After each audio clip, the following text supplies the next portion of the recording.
अंधशाळा मुख्याध्यापक मनोज भामरे, प्राध्यापक रघुनाथ केले, वाक्श्रवण विकास विद्यालय धुळे, मुख्याध्यापिका श्रीमती कल्पना पाटील यांचा सेवापूर्ती सत्कार सोहळा संपन्न। धुळे शहरातील जिल्हा दिव्यांग सक्षमीकरण अधिकारी कार्यालय या ठिकाणी आज धुळे शहरातील जैन बोर्डिंग जवळ असलेल्या अंधशाळेचे मुख्याध्यापक मनोज नेताजी भामरे व नकाणे रोडवरील प्राध्यापक रघुनाथ केले, वाक्श्रवण विकास विद्यालय धुळेच्या मुख्याध्यापिका श्रीमती कल्पना प्रदीप पाटील यांचा सेवापूर्ती सत्कार सोहळा आज जिल्हा दिव्यांग सक्षमीकरण अधिकारी कार्यालय या ठिकाणी घेण्यात आला। या कार्यक्रमाप्रसंगी या ठिकाणी जिल्हा दिव्यांग सक्षमीकरण अधिकारी धुळेचे मालसिंग पावरा यांच्या अध्यक्षतेखाली सदर हा सत्कार सोहळा पार पडला। या प्रसंगी या ठिकाणी सुरुवातीला मुख्याध्यापक मनोज भामरे व मुख्याध्यापिका श्रीमती कल्पना पाटील यांचा सेवापूर्ती सत्कार सोहळ्यानिमित्त त्यांचा सत्कार शाल श्रीफळ देऊन सत्कार करण्यात आला। तदनंतर या ठिकाणी अधिकाऱ्यांनी त्याचबरोबर सत्काराला उत्तर देत मुख्याध्यापक मनोज भामरे व श्रीमती कल्पना पाटील यांनी आपल्या या ठिकाणी आभार व्यक्त केले।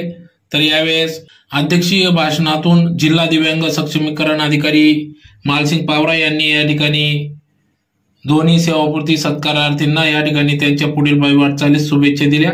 त्याचबरोबर उत्कृष्ट कामगिरी केल्याने त्यांचं देखील कौतुक केले।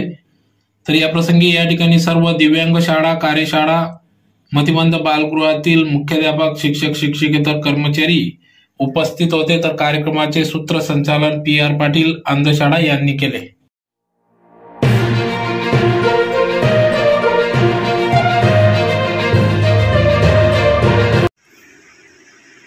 सन ऑक्टोबर 1996 पासून आमच्या गावाचे कैवारी खुना गरिबांचे अन्नदाता आपल्या धुळे जिल्हा परिषदेचे माजी अध्यक्ष आदरणीय दादासाहेब सुभाष शिवाजीराव देवरे हे ऑक्टोबर 1996 मध्ये अंधशाळेचे अध्यक्ष झाले।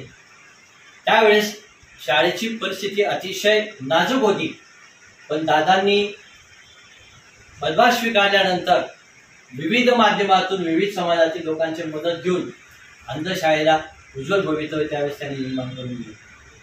आणि त्यानंतर 2010 मध्ये त्यांनी मला अंधशाळेच्या मुख्याध्यापकपदी रुजू केलं। त्यांच्या आशीर्वादानेच मी जवळजवळ 14 वर्ष काम केलं आणि माझ्या प्रशासकीय कामामध्ये आमच्या संस्थेचे अध्यक्ष आदरणीय दादासाहेब, त्याचबरोबर सचिव आदरणीय गुणवंतराव देवरे यांनी वेळोवेळी मला सहकार्य केलेले आहे आणि त्यांनी केलेल्या सहकार्यामुळेच मी 14 वर्ष यशस्वीपणे काम केलेले आहे। त्याचबरोबर इथं प्रशासकीय काम करत असताना माझ्या काळात सुरुवातीला आदरणीय VM पाटील साहेब होते, त्याचबरोबर त्याच्यानंतर PU पाटील साहेब, त्याच्यानंतर आता आदरणीय बावरा साहेब। त्याच्या काळात जेव्हा मी मुख्याध्यापकाचा पदभार घेतला त्यावेळेस नवीनच त्यावेळेस समाज कल्याण अधिकारी झालेले आदरणीय वैशाली इंगे मॅडम असतील, त्याचबरोबर त्यांच्यानंतर आज जे उपसंचालक आहे समाज कल्याण विभागामध्ये आदरणीय वासुदेव पाटील साहेब असतील, त्याचबरोबर हर्षदा बडगुजर मॅडम असतील, त्यानंतर ज्युरे साहेब असतील, त्यानंतर सोनवणे साहेब असतील आणि आता खंडराज साहेब असतील। या सगळ्यांनी आपल्या अंधशाळेला अनमोल असं सहकार्य केलेलं आहे आणि साहेबांचं नेहमी सहकार्य असतं आणि या सगळ्यांच्या सहकार्यामुळेच प्रशासकीय कामामध्ये अंधशाळेला तरी कधी अडचण आली असं तरी मला आठवत नाही। कारण कटाक्षाने मी प्रयत्न करतो की नियम बाह्य हे माझ्याकडून होणार नाही आणि होणार नाही या गोष्टी मनात ठेवून तुम्ही पण त्या काही प्रकरण असतील ते प्रकरण आपण इथं मंजुरीसाठी आणू नये। त्याच काही मागील कालावधीमध्ये घडलेले आहे ते आपण कोर्टाच्या रूपाने आता उत्तर सादर करतो आहे।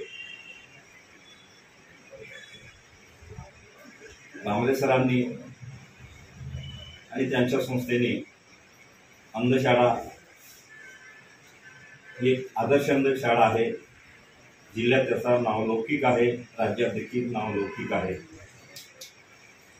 त्या शाळेचे शिक्षक, शिक्षकेतर कर्मचारी आधी पण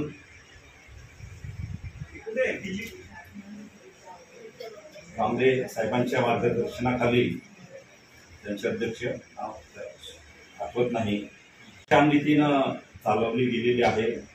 कुठे प्रशासकीय सामाजिक गालबोट लागलेला नाही. अशा चांगल्या शाळेचा प्रतिनिधित्व किंवा प्रशासकीय प्रमुख म्हणून मला सांभाळताना जे पॉझिटिव्ह रिझल्ट येत आहे, अभिमान वाटतो. आणि